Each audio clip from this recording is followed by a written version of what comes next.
이 시간 자식을 향한 애끓는 마음이라는 제목으로 하나님 말씀 증거하도록 하겠습니다. 혹시 영화 미나리를 보셨습니까? 저는 그 영화를 보면서 1970년대의 알칸소주 시골 그런 조그만 지역에서 이민 와서 살았던 한인분들이 저렇게 힘들게 사셨구나라는 것을 느끼게 되었습니다. 왜 영화 이름이 미나리인가? 미나리는 어느 지역에서나 잘 자라는 식물입니다. 마치 한국인의 그런 근성과도 같습니다. 또 미나리는 같이 무리를 이어서 이루고 자라게 됩니다. 가족 간의 애끓는 사랑, 따뜻한 사랑, 그게 미나리가 담고 있는 의미입니다. 미나리는 그 가족 간의 그 사랑이 무엇인지를 삶을 통해서 보여주고 있습니다. 윤여정 씨가 연기했던 그 할머니, 자기 친딸과 또 손자 손녀를 돌보기 위해서 이제 미국으로 옵니다. 그런데 그 할머니가 스트로크가 오게 됩니다. 그래서 몸을 움직이지를 못하게 되는 거예요. 할머니는 자기 친딸과 손자 손녀들을 자기가 돌봐주기 위해서 미국에 왔는데 이제 상황이 반대가 된 겁니다.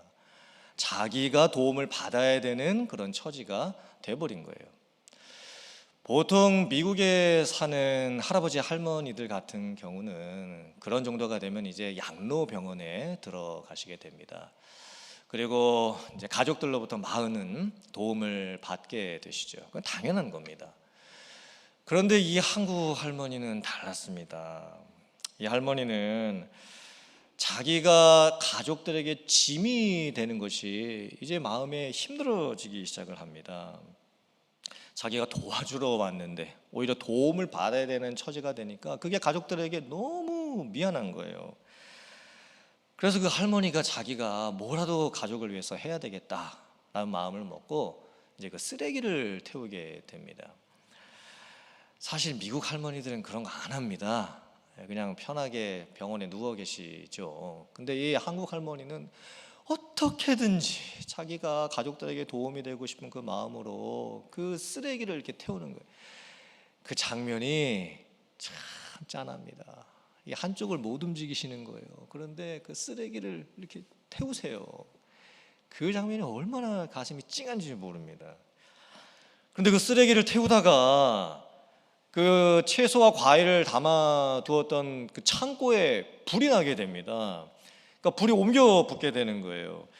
그 창고에는 사위가 몇 년 동안 고생해서 키웠던 이제 내다 팔아서 가족의 생계를 유지해야 되는 과일 채소들이 그 창고 안에 가득 쌓여져 있었습니다.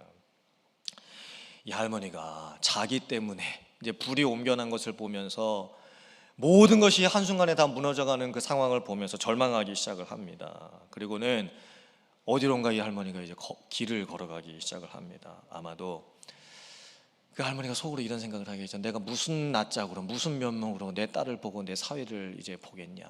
이제 망연자실한 겁니다. 그리고는 이제 어디론가 가서 이제 죽어야 되겠다는 그런 마음으로 이제 그 길을 걸어가시는 거예요. 그런데 손자하고 손녀가 그 할머니를 계속 따라가요. 그리고 할머니에게 계속 이야기를 붙입니다. 그리고 다시 돌아가야 된다라고 할머니를 다시 되돌이킵니다. 그 장면도 참 짠한 장면입니다. 사실 할머니가 손자 손녀들 돌보려고 미국에 온 거거든요. 근데 이제 상황이 바뀌었어요. 손자 손녀가 그 할머니의 손을 붙잡고 다시 돌아가야 된다고, 할머니 어디 가시냐고 라고 하면서 그 할머니를 끝까지 붙잡아 주는 거예요. 그러니까 그 할머니가 손자 손녀들 때문에 다시 살아나게 되는 겁니다. 딸과 사위가 아들을 키우는데 그 아들의 심장에 문제가 있어가지고 항상 아빠 엄마가 아들에게 하는 말이 뛰지 마입니다. 조그만 아들이, 그 어린 아들이 얼마나 이렇게 막 뛰어다니고 좋아하겠습니까? 뛰지 마. 조금만 뛰면 뛰지 마. 이렇게 이야기를 합니다. 그 뛰지 말라라는 그 의미가 어쩌면 이민자로서 한인분들이 미국 땅에 와가지고 살면서 가슴 한번 이렇게 크게 젖혀보지도 못하고 인종차별, 언어장벽, 여러 가지 먹고 살기 힘든 그 상황 속에서 이렇게 움츠러들고 사는 그 모습을 대변하는 거예요. 우리들도 그렇게 살지 않았습니까? 우린 뛰면서 살아보질 못했어요. 그게 우리의 인생이었습니다. 이민자의 삶이었습니다. 이제 딸하고 사위 관계도, 부부 관계도 어려워지기 시작합니다. 너무 이민 생활이 힘들고 자녀 키우는 게 힘들다 보니까 드디어는 이제 결국에는 이 부부가 헤어지려고 마음까지 먹습니다. 이제 더 이상 못 살겠다 당신하고, 이제 우리 헤어지자. 그렇게 이제 마음을 먹게 되는 거예요. 그런데 그 창고에 불이 나는 그 상황에서 딸과 사위가 죽을 각오를 하고 자기들이 모아놓았던 그 과일하고 채소를 바깥으로 꺼내기 시작을 하는 거예요. 그 모습 또한 또 참 가슴 찡한 장면입니다. 그러니까 이민 가정 속에서 각신하면서 뭐 싸우기도 하고 막 그러다가 결국에는 남편 도와주고 결국에는 아내를 도와줄 수밖에 없는 우리의 이 모습을 보게 되는 거예요. 제가 너무 많이 말씀드리면 이제 영화 스포일러가 되니까 여기까지만 제가 말씀을 드리고, 제가 왜 이 말씀을 드리냐면 이 가족끼리의 사랑이라는 게 도대체 뭔지, 자식을 향한 그 끓는 마음이라는 게 도대체 뭔지, 특히나 우리들도 태평양 건너가지고 고국 땅 떠나가지고 미국에 와가지고 지금 이민 생활을 하고 있습니다. 어떤 분들은 5년, 10년, 어떤 분들은 20년, 30년, 40년이 넘는 삶을 지금 여기서 우리도 살고 있는 거예요. 우리들의 가정의 모습을 보면 똑같은 것 같아요. 사랑했다, 미워했다, 싸웠다, 화해했다, 웃었다가 울었다가, 부부끼리 등 돌리고 잤다가 다시는 얼굴 안 볼 것처럼 하다가 또 며칠 지나고 나면 다시 부둥켜 안고 자고, 그게 우리들의 이민 생활인 것 같아요. 참 이 가족을 향한 이 애끓는 마음, 이게 우리들 안에 다 있어요. 5월달 가정의 달을 맞이하면서 설교활동에서 다윗의 가정을 살펴보려고 합니다.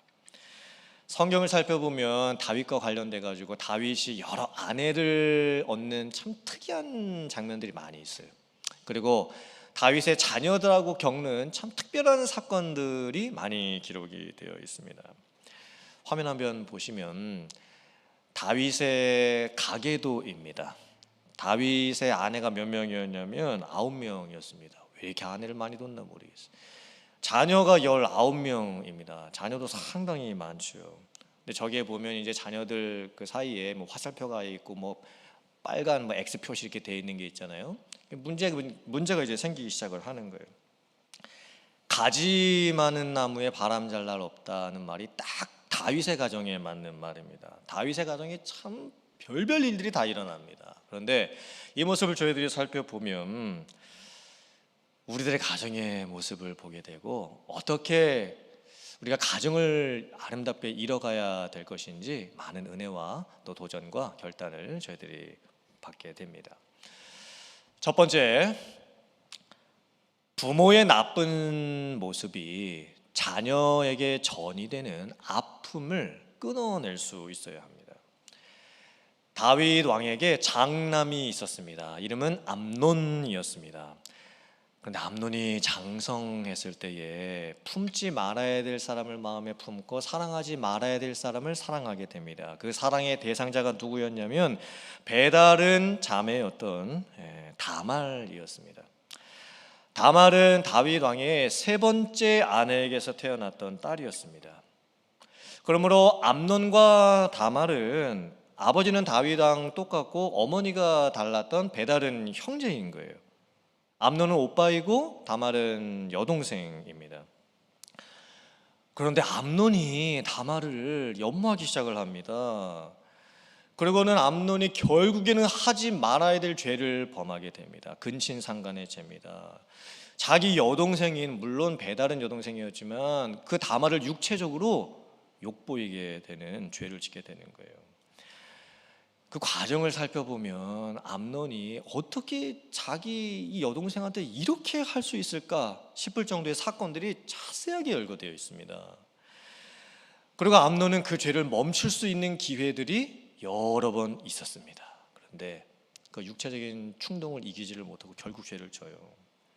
더 이해가 안 되는 것은 이 죄를 짓고 난 전후의 암논의 이 마음이었습니다. 암논이 다말을 범하기 전에 그 여동생을 연모하죠. 그리고 가까이 하고 싶어 합니다. 상사병이 날 정도로 그 연정의 마음을 품게 됩니다. 그런데 암논이 이 다말을 육체적으로 범하고 난 후에 갑자기 그 마음의 태도가 싹 바뀌어 버립니다.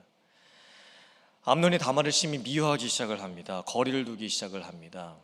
그리고 육정을 가지고 범죄를 범하기 전에는 그렇게 그 동생을 가까이 하고 싶어 하더니만 이제는 그 죄를 짓고 난 후에는 이제 동생을 멀리하는 거예요.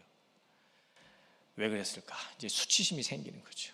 그리고 이 허탈감이 생겨오기 시작을 하는 겁니다. 암논은 하지 말아야 될 사랑을 하면서 육체적인 쾌락을 쫓아서만 사랑을 한 것이었지 그게 진짜 사랑이 아니었습니다.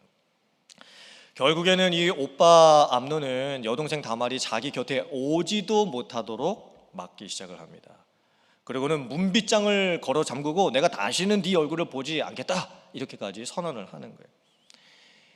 그때 이 여동생이었던 다말이 받았던 상처가 얼마나 컸겠습니까?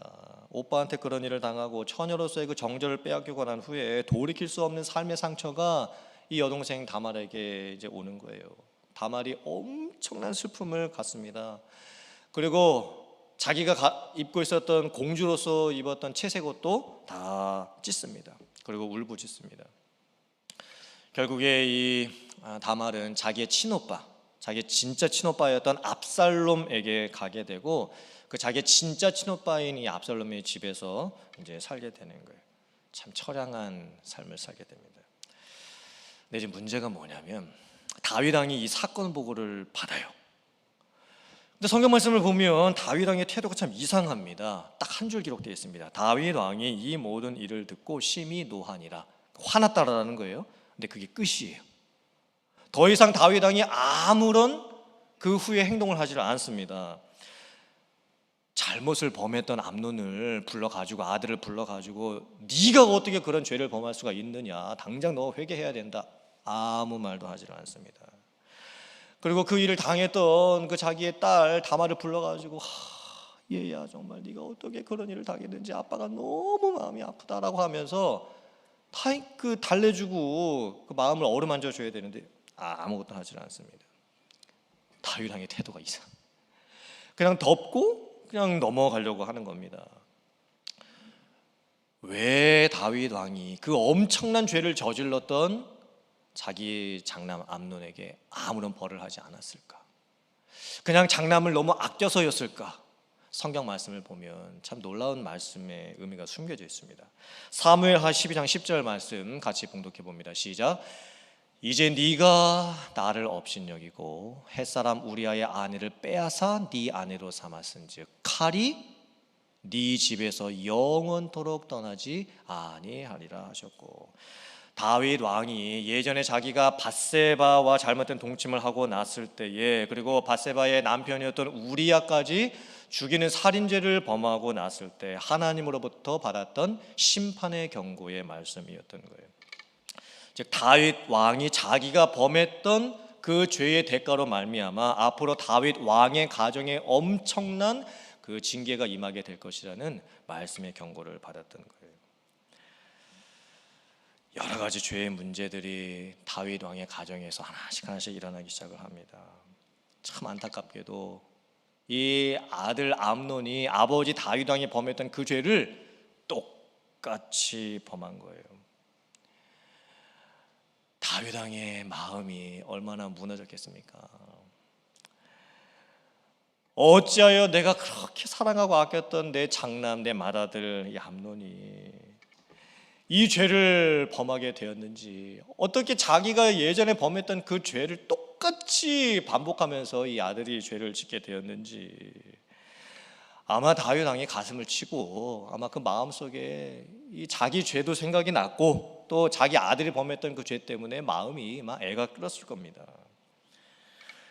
근데 다윗 왕이 그러면 아들을 불러다가 호통을 치든지 책망을 하든지 죄를 깨닫게 해주고 돌이키게 해줬어야죠. 다윗 왕이 그것을 안 해요. 그냥 자기 혼자 화만 내고 그것으로 끝인 겁니다.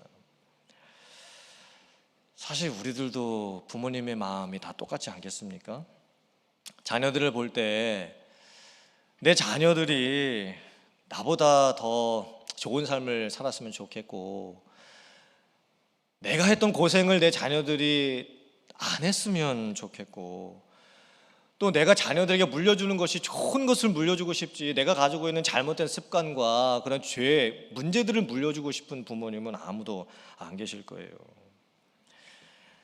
근데 내 자식들이, 우리의 자식들이 여러 가지 실수를 하고 또 죄를 짓고 하지 말아야 될 그 행동들을 하는 것을 볼 때에 우리가 부모로서 얼마나 마음이 상할 때가 많습니까? 근데 다윗 왕의 이 잘못이 뭐냐면 아무 조치를 취하지 않았다라는 거예요. 이건 참 큰 실수였습니다. 암논을 불러다가 자기가 과거에 범했던 그 죄를 다 일러주면서 내가 지었던 그 죄를 네가 어떻게 똑같이 이렇게 지을 수 있느냐라고 하면서 그 아들을 돌이켜야 했던 것이 맞았습니다. 그런데 다윗 왕이 그렇게 하지를 않았던 거예요. 여러 가지 이유가 있었겠지요. 근데 우리들도 가정을 이뤄가면서 자녀들을 키우면서 나의 부모님으로부터 내가 그렇게 무엇인가 안 좋은 것을 물려받은 경우도 있고, 내가 내 자녀들에게 무엇인가 안 좋은 것을 물려주는 경우도 참 많이 있는 것을 보게 됩니다. 부모가 자녀의 거울이다라는 그런 말을 저희가 많이 하죠.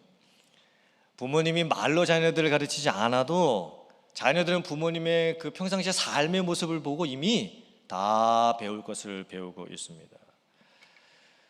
그래서 그 아버지의 그 아들, 그 어머니의 그 딸, 이게 이제 반복되는 경우가 많이 생겨요. 간혹 이제 어머니들이 그런 말씀을 하시죠. 아이고, 저놈의 자식 어떻게 지혜비를 저렇게 똑같이 닮았는지 모르겠다. 이런 말들을 이제 어머니들이 가끔 하시는 것을 보게 됩니다. 가족 간에 생기는 이런 일들을 연구를 해보면 역할전이라는 게 있습니다. 세대전이라는 게 있어요. 지금 내가 부모님으로부터 받았던 것들이 자녀에게까지 전달되어져 가는 거예요. 좋은 것이 전달되어지면 좋겠는데 대부분은 부모님의 역할이 자녀들에게, 부모님의 세대가 자녀 세대에게 안 좋은 것들이 물려지는 경우가 참 많이 있습니다. 그래서 내가 어렸을 때 그 아버지가 만약에 가정폭력을 행하시는 그 모습이 있었다라면, 그 어렸을 적에 아버지의 그런 폭력적인 성향을 보면서 나는 나중에 커가지고 절대 내 자식들에게 그렇게 하지 말아야 되겠다, 그렇게 결심을 함에도 불구하고 정작 내가 결혼하고 내 자녀를 낳고 아이들을 키울 때, 우리가 가끔 이제 자녀들을 키울 때에 이게 부모님의 이 참는 정도가 넘어설 때가 있습니다. 그럴 때 나도 모르게 내 아버지의 모습이 나에게서 나타나고 내 어머니의 모습이 나에게서 나타나는 거예요. 내가 절대 나는 하지 않겠다, 내가 부모님처럼 나는 절대 하지 않겠다라고 했던 그 행동이 나도 모르게 내 자녀에게 되풀이되는 거예요. 그 역할전이, 세대전이를 끊어내셔야 돼요. 내 때에서 끊어내셔야 합니다. 그 방법은 뭐냐? 그 문제를 바로 푸는 거예요. 바로 푸는 거예요. 해결되지 않는 문제를 내 자녀들에게 물려줘서는 안 됩니다. 또 내가 부모님으로부터 물려받았던 어떤 가정 안에 있는 상처들이 다 있으실 거예요. 상처 없는 가정은 없어요. 그런데 그 상처가 치유되지 않은 채 가슴에 멍짝으로 남아있으면요, 그게 언젠가는 이게 나올 때가 있어요. 터질 때가 있는 거예요. 그렇게 되면 안 돼요. 사랑하는 성도님들, 여러분 때에 끊어내세요. 그리고 좋은 것을 자녀들에게 물려주세요. 다윗의 가정에서 일어나는 이런 안 좋은 예가 내 가정에서 일어나서는 안 됩니다. 사랑하는 성도님들, 여러분의 가정을 이뤄가실 때에 정말 좋은 것들, 아름다운 것들, 사랑스러운 것들을 여러분들의 자녀들에게 물려주고, 또 부모님을 생각해 보실 때에 내가 부모님으로부터 받았던 그 좋은 것들, 아름다운 추억들을 마음속에 간직하시면서 이런 귀한 가정, 아름다운 가정을 이뤄가시는 여러분들 다 되실 수 있기를 주님의 이름으로 축원합니다. 두 번째, 가정 안의 문제를 모른 척 덮어두지 말아야 합니다. 암논이 다말을 육체적으로 범했던 이 사건이 어떻게 흘러가는가? 다말의 친오빠였던 압살롬이 보복을 결심하기 시작을 합니다. 그리고 압살롬이 자기의 배다른 형이었던 암논을 내가 죽여버리겠다라고 결심을 하고 그 복수 준비를 2년 동안이나 하게 되는 거예요. 그리고 결국은 압살롬이 자기의 배다른 형이었던 암논을 살해해서 죽이게 됩니다. 성경 말씀을 보면 오늘 본문 말씀 앞부분에 얼마나 이 압살롬이 자기 배다른 형 암논을 죽이기 위해서 치밀한 작전을 준비하는지 모릅니다. 압살롬이 어떻게 하면 내 여동생을 욕보였던 이 형을 죽일 수 있을까? 이걸요 2년 동안이나 준비를 하는 거예요. 여러분, 이 압살롬의 그 2년의 그 인생이 얼마나 괴롭겠습니까? 사람 죽일 기회만을 호시탐탐 노리면서 내가 언제 내 이 형을 죽일 수 있을까? 이런 마음을 품고 2년을 사는 거예요. 여러분, 그 인생이 얼마나 괴로운 인생이겠습니까? 사실 어느 정도는 이 압살롬의 마음이 이해는 됩니다. 자기의 친여동생이 그런 일을 당했으니, 그리고 그 여동생이 지금 자기 집에 함께 살고 있잖아요. 그 여동생의 모습을 매일 보면서 살아야 되는 이 친오빠였던 압살롬의 마음이 얼마나 괴롭고 힘들었겠습니까? 이해는 됩니다, 한편으로. 하지만 정말 이 압살롬이 그렇게 복수할 방법밖에 없었을까? 왜 2년 동안 그렇게 사람 죽일 생각만 하면서 살 수밖에 없었을까? 다른 방법은 없었을까? 있었습니다. 그렇게 하지 않을 수 있는 기회도 있었습니다. 근데 압살롬이 그걸 놓쳐요. 사무엘하 13장 22절 말씀 같이 봉독해 보겠습니다. 시작. 압살롬은 암논이 그의 누이 다말을 욕되게 하였으므로 그를 미워하여 암논에 대하여 잘잘못을 압살롬이 말하지 아니하니라. 압살롬은 그 사건이 벌어졌을 때 형을 찾아가가지고 말을 했어야 돼요. 형이 어떻게 그럴 수 있냐고 라고 하면서 말을 했어요. 만약에 자기가 직접 풀지 못하면 아버지 다윗 왕에게 찾아가서라도 아버지 어떻게 정말 이런 일이 있을 수 있습니까? 도와주세요 라고 하면서 가족 간에 생겼던 그 힘든 문제를 그때 풀었어야 되는 거예요. 근데 아마도 압살롬이 그때 그 사건이 벌어졌을 때 이성적인 판단이 안 됐겠죠. 그리고 이 마음이 흥분되니까 추스려지지 않았을 거예요. 그리고 언젠가 내 형 내가 죽이고 말겠다. 아마 이 복수심이 너무 끌어오르니까 아마 그 문제를 해결하지 못했던 거예요. 그리고 2년을 살아요. 2년. 그 형 죽이기 위해서 2년을 사는 거예요. 결국에는 죽여요. 근데 그 상황이 또 얼마나 또 특이하게 되냐면 이 압살롬이 잔치를 벌입니다. 그리고 다윗 왕의 다른 모든 아들들을 다 초청한 자리에서 압살롬이 그 배다른 형이었던 암논을 죽이게 되는 거예요.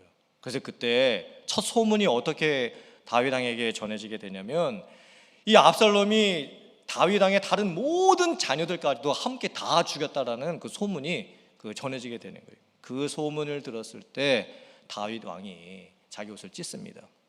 그리고 땅에 그냥 들어 눕는 거예요. 잘 보세요.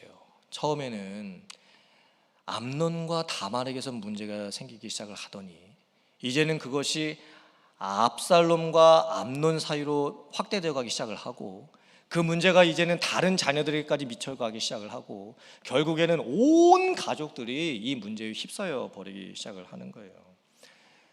나중에 이제 그 첫 소문이 잘못된 것이라고 밝혀지죠. 그리고 이제 다른 모든 자녀들이 살아서 돌아와요. 그때 그 살아서 돌아왔던 그 아들들도 다 웁니다. 왜냐면 진짜 자기들도 죽임을 당할지 모르는 그런 위협 가운데 있었던 거예요. 그리고 다윗 왕도 그 아들들 보면서 함께 통곡하면서 웁니다. 그런데 결론적으로 보면 다윗 왕은 두 아들을 잃었어요. 장남 암논은 살해를 당해서 죽임을 당해서 잃어버린 거고, 그리고 이 셋째 아들이었던 이 압살롬도 잃어버리게 되는 거예요. 그리고 다윗 왕이 이 셋째 아들 압살롬을 위해서 매일매일을 안타까워하면서 애끓는 마음으로 이제 그 아들을 바라보면서 살아가게 되는 거예요. 우리들이 인생을 살면서 자식들이 실수하고 실패하고 힘든 일을 겪는 것 보는 것만큼 괴로운 일이 없습니다. 우리가 뭐 여러 가지 힘든 일들 많이 겪죠. 뭐 직장 생활이 어렵기도 하고 비즈니스가 안 되기도 하고 돈이 잘 안 벌리기도 하고 여러 가지 건강의 문제도 겪죠. 근데 가만히 살펴보면 제일 힘든 일이 가족 안에서 생기는 일이에요. 내 부모님이 아프시거나 내 연로하신 부모님에게 무슨 아프셔서 문제가 생기거나 아니면 내 자녀들에게 참 이상한 일들이 힘든 일들이 생기는 것을 보게 될 때 그것만큼 우리들을 힘들게 하는 일이 없습니다. 특히나 우리 자녀들을 보면서 얘들이 어렸을 때 교회 다니더니 이제 크고 나서 교회도 안 나가고 하나님을 믿지도 않는 그렇게 변해버리게 될 때 얼마나 부모님으로서 애끓는 마음이 생기는지 모릅니다. 그때 우리가 어떻게 해야 될까요? 가정 안에서 생기는 막 서로 간에 애끓는 마음이 생기는 어떻게 할 수 없는 이런 마음이 생길 때 또 부모로서 자녀들을 보면서 그 애끓는 마음이 생길 때 정말 이 애들 어떻게 하면 좋겠나 하는 마음이 생길 때 어떻게 해야 될까요? 디모데후서 1장 3절부터 5절 말씀입니다. 같이 봉독합니다. 시작. 내가 밤낮 간구하는 가운데 쉬지 않고 너를 생각하여 청결한 양심으로 조상적부터 섬겨오는 하나님께 감사하고 네 눈물을 생각하여 너 보기를 원함은 내 기쁨이 가득하게 하려 함이니 이는 내 속에 거짓이 없는 믿음이 있음을 생각함이라. 이 믿음은 먼저 내 외조모 로이스와 내 어머니 유니게 속에 있더니 내 속에도 있는 줄을 확신하노라. 바울 사도가 디모데를 볼 때 디모데는 자식과 같은 사람이었습니다. 물론 자기가 직접 낳은 자녀는 아니었지만 복음으로 낳은 자녀가 디모데였던 거예요. 그런데 디모데가 지금 너무 힘들어하고 있어요. 디모데가 눈물을 흘리고 있습니다. 그러니까 그 소식을 들을 때 바울 사도가 너무 안타까웠죠. 그때 바울 사도가 디모데에게 해줬던 게 뭐냐면 영적인 아들이었던 디모데에게 해줬던 게 뭐냐면 기도였습니다. 그래서 격려를 해주는 거예요. 디모데야, 너 요즘 참 많이 힘들지? 힘내라. 나도 너를 위해서 지금 기도하고 있고 그리고 네 외할머니의 기도, 너의 어머니의 기도, 네 외할머니와 네 어머니가 어떻게 너를 기도하면서 키웠는지 네가 잘 알고 있지 않느냐.